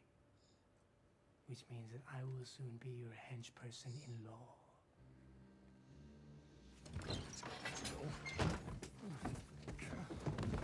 You know, some people say that the hardest job in the world is raising a child, but it is nothing compared to conceiving, writing, directing, producing, and performing in a theatrical presentation for the purposes of stealing their dead parents' fortune.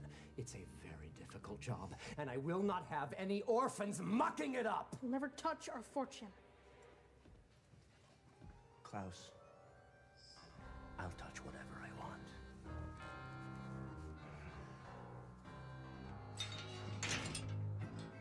You know what, Olaf? I'll punch you. I'll punch you in your teeth. You think you're so clever, don't you, buddy? When the sand runs out in the, whatchamacallit, your sister will be married to me. What happened? Why are we up here? Tried to rescue Sonny using an invention of mine to climb up the tower. So high, you must have been terrified. It's not as scary as the thought of marrying Count Olaf. I'm sorry it didn't work. The invention worked fine. I just got caught. We've got to rescue Sonny and get out of here before the sand runs out of the hourglass. I didn't realize the sand went so quickly. I bought it online. You're gonna need to flip it a couple of times. Like, okay? And don't touch the baby! It's gonna be okay, Sonny. Just hang in there. It's okay. He didn't mean it as a joke. You think you could invent something to help us escape?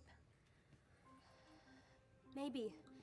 Do you think you could research a way to get us out of the wedding? Maybe.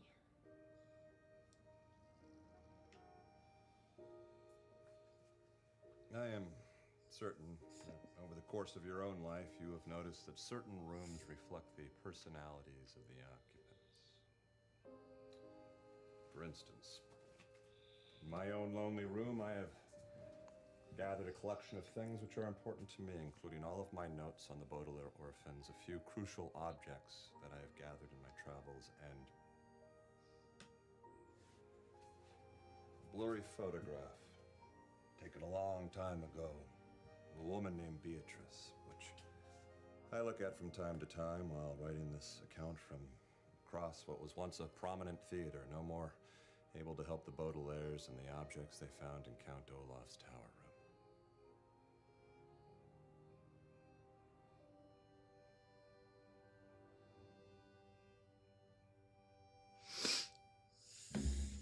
If we had kerosene, we could make Molotov cocktails with those old wine bottles.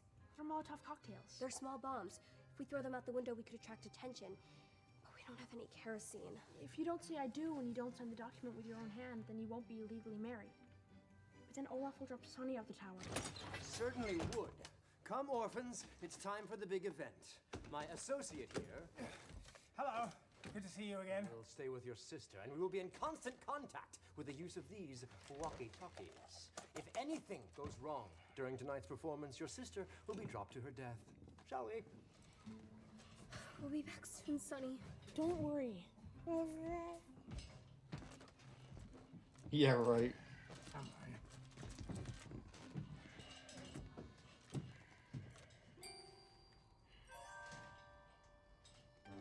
Kotoloff, Eleanor Poe from the Daily Punctilio. Taking the role of a handsome man is certainly a brave choice. Is it a stretch for you? Well, as an actor, I think live theater is a much more powerful medium than, say, streaming television. And how do you respond to rumors that this whole production is nothing more than an evil plot? Evil plot? The only evil plot going on is the one you'll see on stage. Take your seats.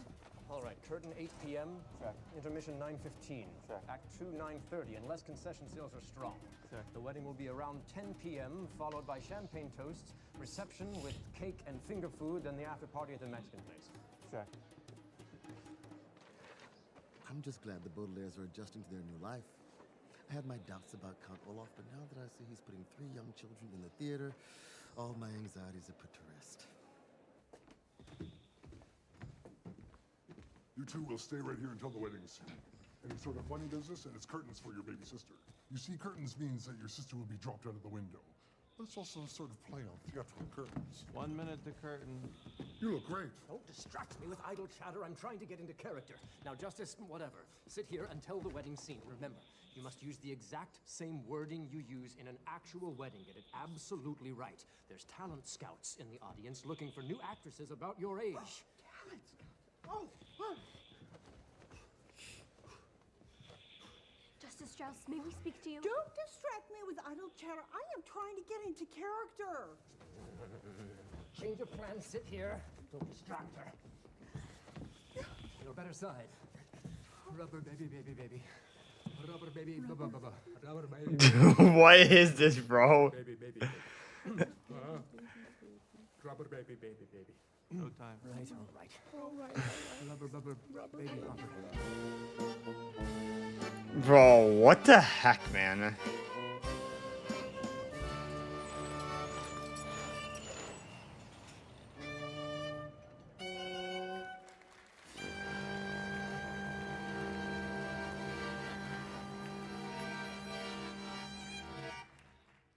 Here I am, literally standing at the edge of a pond. He's not literally standing at the edge of a pond. Standing at the edge of a pond. What? He's figuratively lit. Man like me to do about it, except perform a lengthy soliloquy.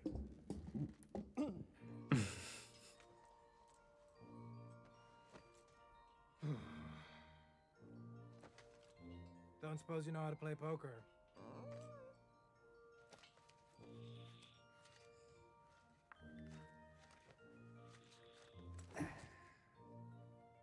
Would you like to deal? Please, Lady Pharaohs, I am very handsome, but I am only one man. By the waters of the Nile, this very handsome man shall be mine. By the shape of the pyramids, I'll kill you if I can't have him. He's so handsome.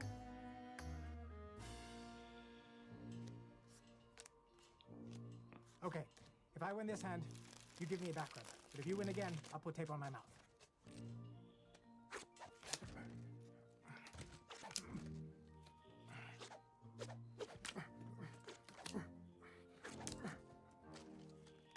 It's kind of crazy that baby can do this, bro. It's kind of crazy that baby can do this.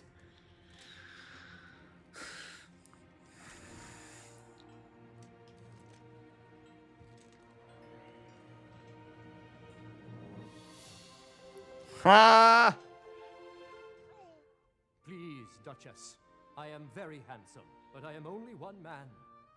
By the turrets of Gravelstein, this very handsome man shall be mine. By the gardens of Worthington, if I can't have him, my heart will literally break. Figuratively. My heart will figuratively break. Why, what handsome adventures I have had. To end up at this same pond on this, my wedding day. Bruh.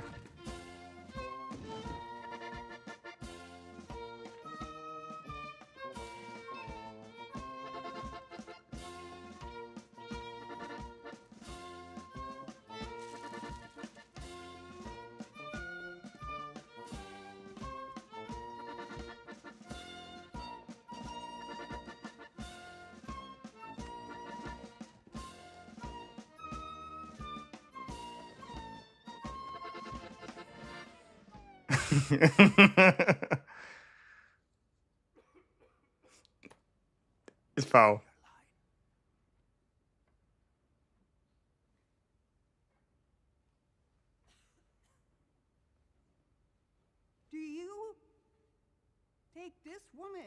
to be your lawfully wedded wife?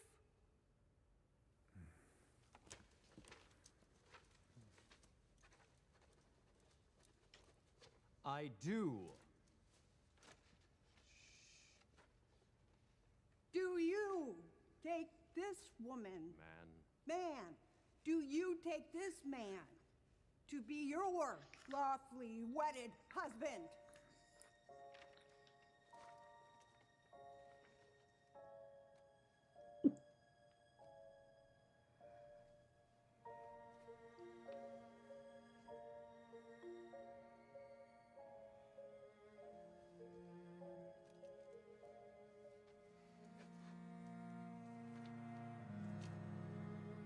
I do. By the powers vested in me, by going to law school, I now pronounce you Count and Countess. Mazel tov.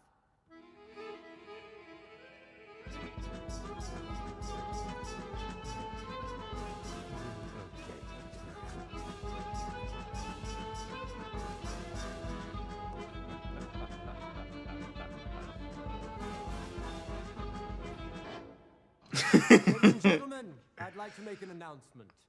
There is no need to continue with tonight's performance.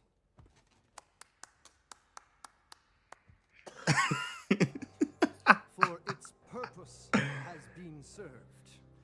This has not been a scene of fiction. My marriage to Violet Baudelaire is perfectly legal, and I am now in control of her entire fortune. Can't be true. On the contrary, Judgigans, the law of the land clearly states that the bride must say "I do" and sign the appropriate document in her own hand. And all of you, ladies and gentlemen, are witnesses. Only child. She's not old enough to marry. She is, if her legal guardian allows it, and in addition to being her husband, I am also her legal guardian. But that piece of paper is not an official document. It's just a stage prop. If you look closely enough, I think you'll see that it is figuratively real. Literally. I said literally. I'm afraid this marriage is entirely binding. Violet, you said "I do" and signed this paper in your own hand. Count Olaf, you are now Violet's legal husband. And a vile and terrible person. A vile and terrible person who is in complete control of the Baudelaire's entire fortune. This is absolutely horrendous. I won't allow it. I'm afraid there's nothing you can do. Count Olaf is correct. This marriage is legally binding.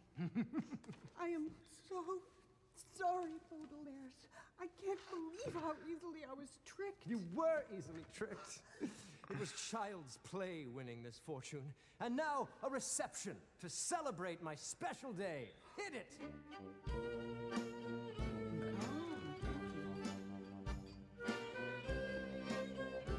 Stop. First, let Sunny go. Where is Sunny? I'm afraid she's tied up at the moment, if you'll forgive me. Oh my God. See, it's a little play on words. All tied up is a figurative. You promised to let her go. Oh, and what kind of husband would I be if I didn't keep my promises? Drop the pipsqueak to her death.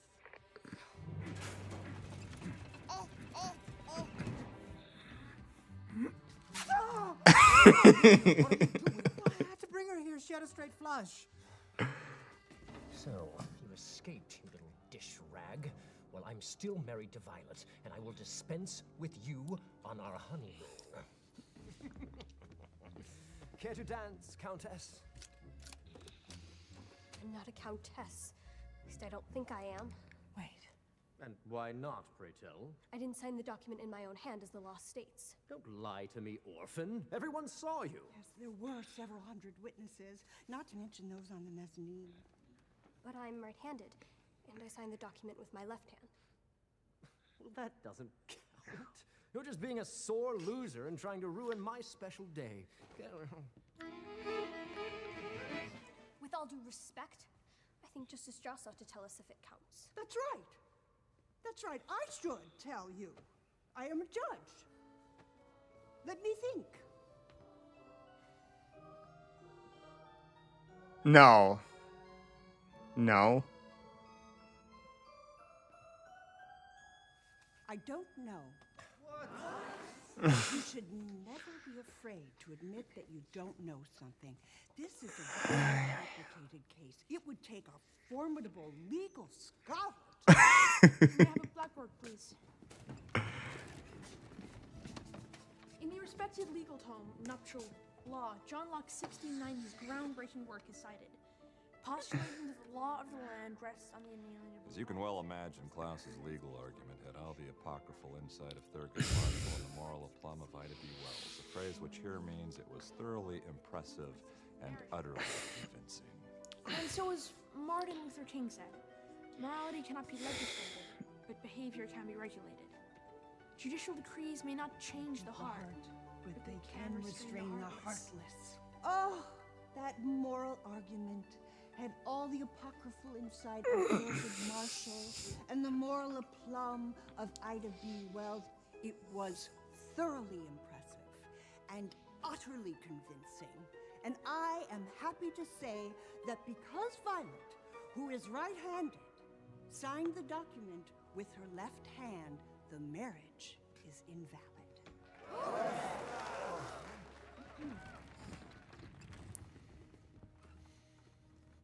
Well, you may not be my wife, but you are still my daughter. Do you honestly believe I will allow you to continue to care for these 3 children after the treachery I've seen here tonight? I'm even considering firing your associate as my secretary. Here, here. Jacqueline, is that you? Where have you been? I was kidnapped by Count Olaf's associates and tied to a tree before I could tell you that the Baudelaire's uncle, Dr. Montgomery, was designated by the parents as their legal guardian and has been waiting to hear from you. Dr. Montgomery? I've never heard of him. Well, you are hereby rehired as my secretary with an 8% increase in salary. The Baudelaires will be sent to a suitable guardian, and this series of unfortunate events has come to a close. As for you, Count Olaf. I'll get my hands on your fortune if it's the last thing I do. And when I have it, I will tear you and your siblings from limb to limb. Not funny, guys. Olaf? Olaf? Olaf! He's escaped! Wait until the readers of the Daily Puntilio hear about this! You have to capture him. You have to go after him. You let the authorities worry about that. You children, come home with me. Sorry, but the children must come with me. I cannot allow the Baudelaires to be raised by someone who is not a relative. What? After all Justice Strauss has done for us? We never would have figured out Count Olaf's plan without Justice Strauss in her library. That may be so, but your parents' will is very specific. He's right. There's a vigorously fixed destination your parents had in mind for you, and it is not with Count Olaf or Justice Strauss.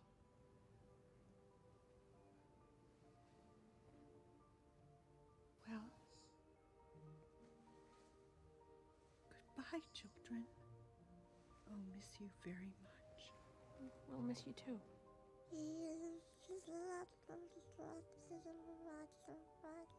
Come along, Baudelaires.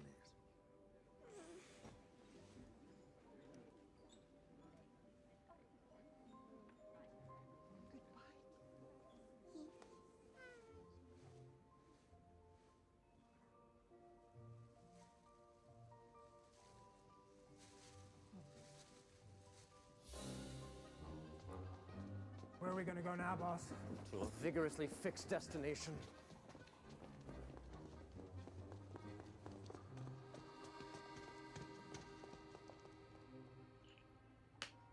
Some things in life are difficult to understand, even after years and years of thinking about them while wandering alone through desolate landscapes. Usually during the off-season.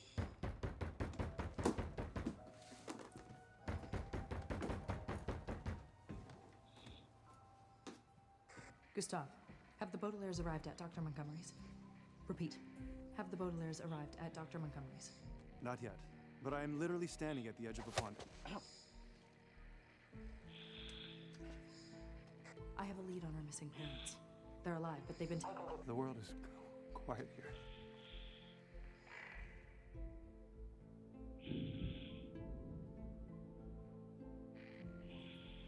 Gustav. Gustav.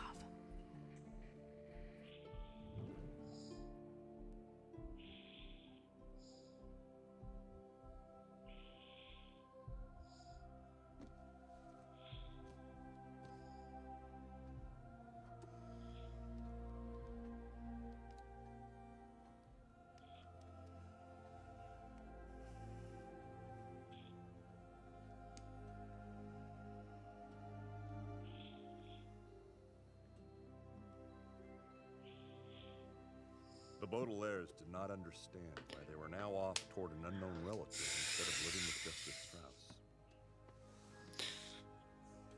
I mean, Arthur Poe's better than Olaf, Just regardless. because you don't understand it doesn't mean it isn't so.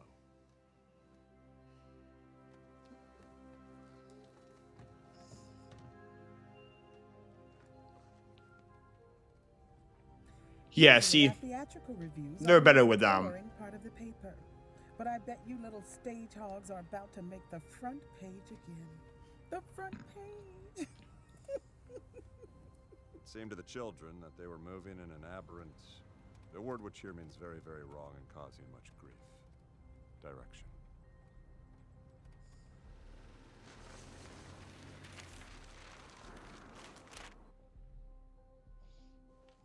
Things are worse than we thought. They almost always are. Every moment that children are without us drags them deeper into danger. And we don't have a moment to lose. What's a woman like you building in a place like this? Grappling hook. Molotov cocktail. You? Leave no stone unturned.